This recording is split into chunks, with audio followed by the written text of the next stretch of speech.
سواقة الستات. انا مقرب لكم في الكاميرا كده عشان بس اوريكم هما بيسوقوا بالطريقة دي. بيقربوا للمراية كده بالطريقة دي، بيحاولوا يدخلوا جوه المراية وبيسوقوا. عشان كده بيخبطوا اللي قدامهم.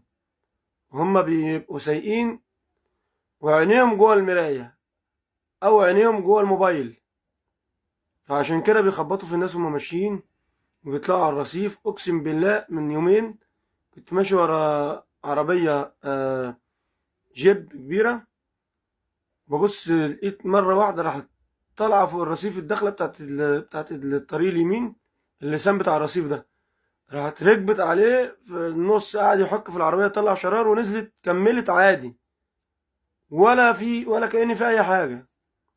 يعني العربية ممكن تكون اتقسمت من تحت، أو الشاسيه اتطبق أو حاجة، وهي ولا هي هنا. أقسم بالله العظيم كملت عادي. بقيت أبص عليها، أنا قلت هنقف نطمن نشوف إيه اللي حصل، ما وقفتش. حاجة غريبة يعني. تبص تكون ماشي، تبص تلاقي بتحدف مرة واحدة، تركب الرصيف وتنزل تاني عادي كأنها راكبة مرجيحة مش عربية، أو راكبة مركب في النيل، تقول لك المايه هي اللي بترقص كده، أو في البحر، أو لانش. أنا من رأيي إن هي تسوق، بس أخاف برضه لو قلنا إن هي تسوق لانش بس ما تسوقش عربية، فأخاف لا تخبط في السفن وهي ماشية، برضه تبقى كارثة. لو قلنا تركب طيارة عشان الجو بيبقى فاضي، ممكن تصطدم في السحاب أو تصطدم في طيارة تانية، وترجع تقول للطيار أنت مش قاعد ليه على جنب، ما تمشي على جنب يا عم. أنا مش عارف بصراحة. انتوا مكانكم المطبخ، مش مصدقيني ليه؟ انتوا مكانكم المطبخ.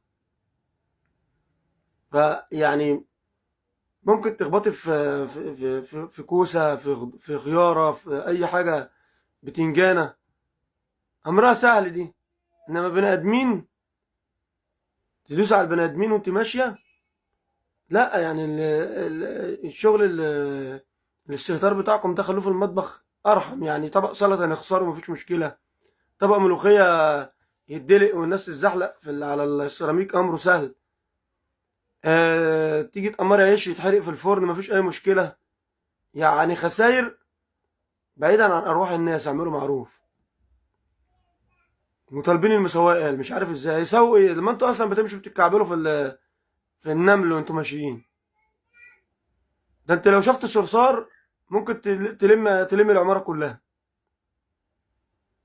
لو شفت فار ممكن تسافري بلدكم وتسيبي القاهره، ولا تسيبي البلد اللي انت فيها بسبب فار.